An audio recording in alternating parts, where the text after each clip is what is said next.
അല്ല, അത് U D എഫിൻ്റെ പൊതുവായ തീരുമാനം എന്ന് പറയുന്നത് സിസ്റ്റം ശരിക്ക് ഫെയിലിയറാണ്, സിസ്റ്റം തന്നെ ഫെയിലിയറാണ് എന്ന് അത് സിസ്റ്റം റൺ ചെയ്യേണ്ട മന്ത്രി തന്നെ ഇതിനു മുമ്പ് തന്നെ പ്രതികരിച്ചിട്ടുണ്ട്. ഇവിടെയാണ് എന്നുണ്ടെങ്കിൽ തികഞ്ഞ നിരുത്തരവാദപരമായിട്ടാണ് പെരുമാറിയത്. അതുകൊണ്ട് ഈ ഷോ റൺ ചെയ്യാൻ പറ്റൂലെങ്കിൽ പിന്നെ ആരോഗ്യമന്ത്രി രാജിവെച്ച് അതിനുള്ള സംവിധാനങ്ങൾ ഉണ്ടാക്കണം.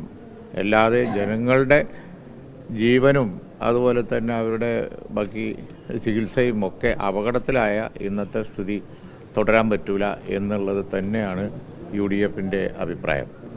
കാരണം ഇന്നലത്തെ സംഭവം തന്നെ നമ്മൾ എടുത്തു നോക്കിയാൽ, ഇങ്ങനെ ഒരു ആക്സിഡൻ്റ് ഉണ്ടായാൽ ആദ്യം അവിടെ ചെന്ന് പത്രസമ്മേളനം നടത്തുകയല്ലല്ലോ. പത്രക്കാരൊക്കെ നിങ്ങളോട് സംസാരിക്കലൊക്കെ ആവശ്യമാണ്, പക്ഷേ എല്ലാം കഴിഞ്ഞിട്ട് പോരെ. അവിടെ ചെയ്യേണ്ടിയിരുന്നത് വീണ് കിടക്കുന്ന കെട്ടിടത്തിൻ്റെ അവശിഷ്ടങ്ങൾ നീക്കം ചെയ്യലാണ്. മന്ത്രിമാർ അതിന് നേതൃത്വം കൊടുക്കുകയാണ് ചെയ്യേണ്ടിയിരുന്നത്. അതിന് നേതൃത്വം കൊടുത്ത് അത് നീക്കം ചെയ്ത് അതിനകത്ത് വല്ല കാരണവശാലും വല്ലവരും കുടുങ്ങിയിട്ടുണ്ടോ എന്ന് നോക്കണ്ടേ. ഇല്ല എന്ന് ഉദ്യോഗസ്ഥന്മാരോ ബന്ധപ്പെട്ടവരോ പറഞ്ഞാൽ അത് കണ്ണടച്ച് വിശ്വസിക്കലല്ല ജനങ്ങളോട് ഉത്തരവാദിത്തമുള്ള ജനപ്രതിനിധികളായ മന്ത്രിമാരുടെ ഉത്തരവാദിത്തം. അതുകൊണ്ട് അവിടെ ഉടനെ ഇതൊക്കെ നീക്കം ചെയ്ത് എന്തെങ്കിലും സാധ്യത ഉണ്ടോ, മനുഷ്യജീവൻ അപകടത്തിലാകുന്ന സാഹചര്യം ഉണ്ടോ നോക്കേണ്ടതായിരുന്നു. പ്രത്യേകിച്ച് ചാണ്ടിയുമ്മൻ ചൂണ്ടിക്കാണിക്കുന്നുണ്ട്, അവിടെ ലൈറ്റ് കത്തിയിരുന്നു. അത് മതിയായ തെളിവല്ലേ, അവിടെ ആൾ പോകുന്നുണ്ട് എന്നുള്ളതിന് മതിയായ തെളിവാണല്ലോ അത്. ലൈറ്റ് ഉണ്ട്. പിന്നെ കുട്ടികൾ പറയുന്നുണ്ട്, അതൊന്നും കെയർ ചെയ്യാതെ ഈ ബോധ്യപ്പെടുത്താൻ ശ്രമിക്കുക ചെയ്തത്.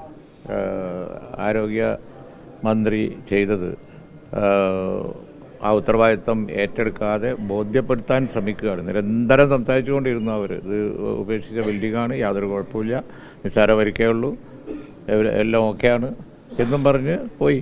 ഇതാണ് ഉണ്ടായത്. ഇത് വളരെ നിരുത്തരവാദപരമായ സമീപനമാണ്. അതുകൊണ്ടാണ് യു ഡി എഫ് ആവശ്യപ്പെട്ടത് മന്ത്രി രാജിവെച്ച് ഈ ഉത്തരവാദിത്തം ഏറ്റെടുക്കണം, ധാർമ്മിക ഉത്തരവാദിത്തം ഏറ്റെടുക്കണം എന്നുള്ളത് യു ഡി എഫ് പറയാൻ കാരണം അതാണ്.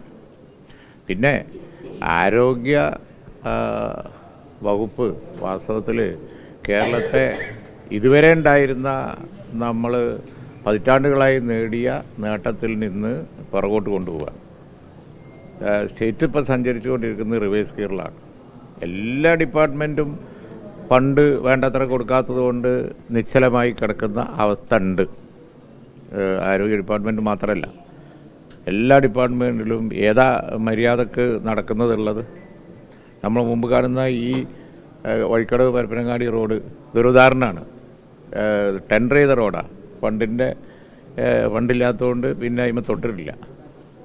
അപ്പോൾ അതുപോലെ കേരളത്തിലെ എല്ലാ പ്രവൃത്തികളും അതുപോലെ തന്നെ വർക്കുകളും ഇപ്പോൾ പൊതുവരാമത്താണല്ലോ ഈ മറ്റേ കെട്ടിട ആരോഗ്യ ഇത് വർക്ക് ചെയ്യുന്നത്, എല്ലാം നിശ്ചലമായി കിടക്കുകയാണ്. ഫണ്ട് വേണ്ടത്ര ഒന്നിനും കൊടുക്കുന്നില്ല.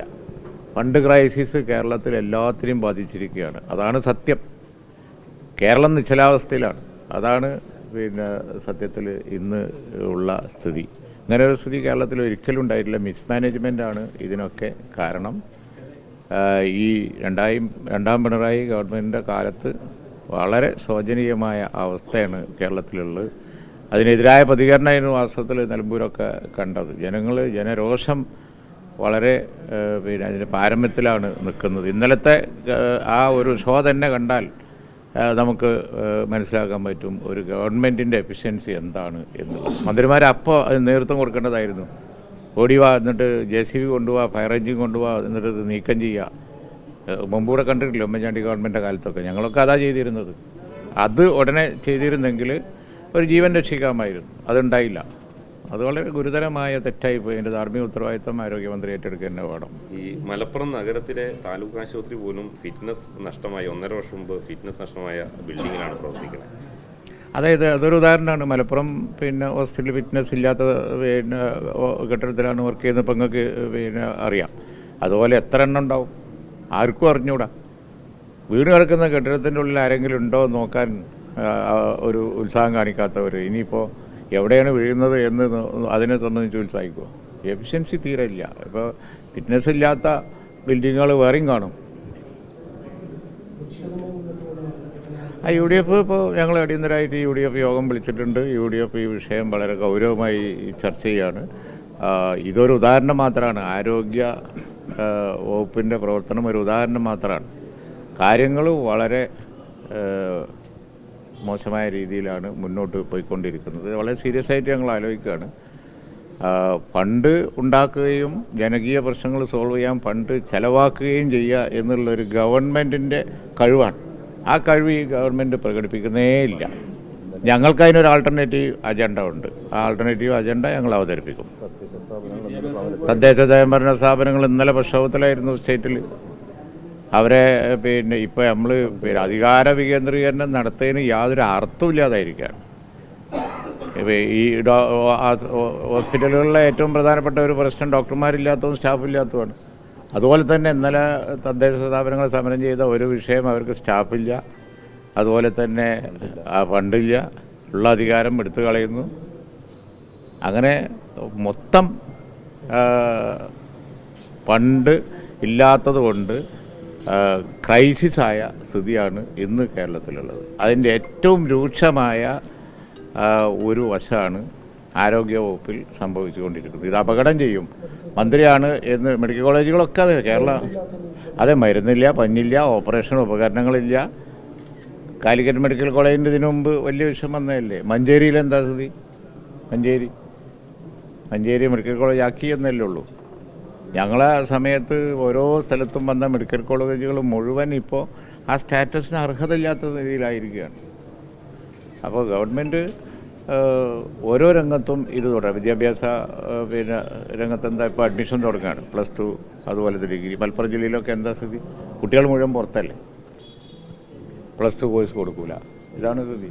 മറ്റൊരു കാര്യം, ഈ സൂംബ ഡാൻസുമായി ബന്ധപ്പെട്ട് പ്രതികരണം നടത്തിയ ടി കെ അഷ്റഫിനെതിരെ നടപടി വന്നിരിക്കുകയാണ്. അതിനെങ്ങനെയാണ് മുസ്ലിം ലീഗ് കാണുന്നത്? ആ നടപടി തീരെ ശരിയല്ല. നടപടി ഒരു അഭിപ്രായം പറഞ്ഞതിനൊക്കെ ഒരു നോട്ടീസ് പോലും കൊടുക്കാതെ സസ്പെൻഡ് ചെയ്യുക എന്നൊക്കെ പറഞ്ഞാൽ അത് നമ്മൾ ഉത്തരേന്ത്യൻ മോഡലായിപ്പോയി. അത് വളരെ മോശമായ ഒരു പ്രവണതയാണ്. കാരണം അഭിപ്രായ സ്വാതന്ത്ര്യം പോലും ഇല്ല. പിന്നെ അതുമാത്രമല്ല, ഇത് ഒരേ പന്തിയിൽ രണ്ട് സമീപനം എന്ന് പറഞ്ഞതുപോലെ ഇത്തരം എത്ര അധ്യാപകർ, ഗവൺമെൻറ് അധ്യാപകരും എയ്ഡഡ് സ്കൂൾ പഠിപ്പിക്കുന്ന അധ്യാപകരും അഭിപ്രായം പറഞ്ഞിട്ടുണ്ടാകും. അവർക്കൊക്കെ സസ്പെൻഷൻ ഇതിനു മുമ്പ് കേരളത്തിൽ പതിവുണ്ടോ? ഇവിടെ ഒരു വിഭാഗീയമായ പക്ഷപാതപരമായ നടപടിയായിപ്പോയി മാനേജ്മെൻ്റ് എടുത്തത്. മാനേജ്മെൻറ്റ് സ്വമേധയാ അങ്ങനെ എടുക്കും എന്ന് തോന്നുന്നില്ല. ഞങ്ങൾ അറിഞ്ഞിടത്തോളം ഡിപ്പാർട്ട്മെൻറ്റ് ഇൻസിസ്റ്റ് ചെയ്തിട്ടാണ് ആ നടപടി എടുത്തത്. വിദ്യാഭ്യാസ മന്ത്രി ഇന്നലെ പറഞ്ഞു ഈശ്വര പ്രാർത്ഥനകളൊക്കെ, മത അടിസ്ഥാനത്തിൽ ഈശ്വര പ്രാർത്ഥനകൾ സ്കൂളിൽ വേണ്ട എന്നത് അല്ല, അതിലൊക്കെ ചർച്ച ആവശ്യമുള്ള കാര്യങ്ങളാണ്. ഈ കേരളത്തിൽ ഒരു ഇടതുപക്ഷ അഭിപ്രായം മാത്രം കേരളത്തിൽ നടപ്പിലാക്കാൻ ഒക്കൂലല്ലോ. ഇപ്പോൾ ഈ അഷ്റഫിൻ്റെ കാര്യത്തിൽ തന്നെ ഒരു അഭിപ്രായം പറഞ്ഞു, ശരിയാണ്. അഭിപ്രായത്തിൽ പല അഭിപ്രായങ്ങളുണ്ടാവാം. പക്ഷേ അതിൻ്റെ പേരിലൊരു അച്ചടക്ക നടപടി, സസ്പെൻഷൻ എന്നൊക്കെ പറഞ്ഞാൽ അത് വളരെ കൂടിയ നടപടിയാണ്. അതൊരു ഏകാധിപത്യ പ്രവണതയുള്ള ഒരു അഭിപ്രായം പറഞ്ഞവനെ നിലക്ക് നിർത്തുന്ന പരിപാടിയാണ്. അത് കേരളത്തിൽ പതിവില്ലാത്തതാണ്. അത്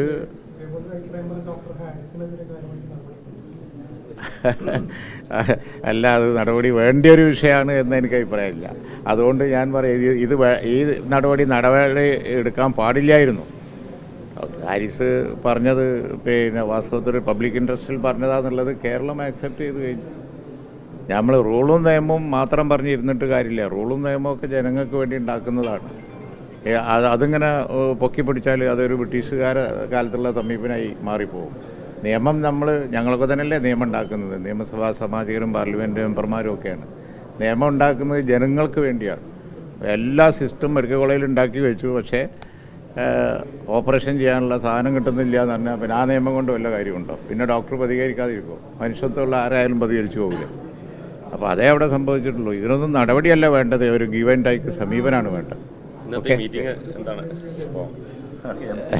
അത് കഴിഞ്ഞിട്ട് വരാം. പാർട്ടി സെക്രട്ടറി നിങ്ങളെ കണ്ടോളൂ.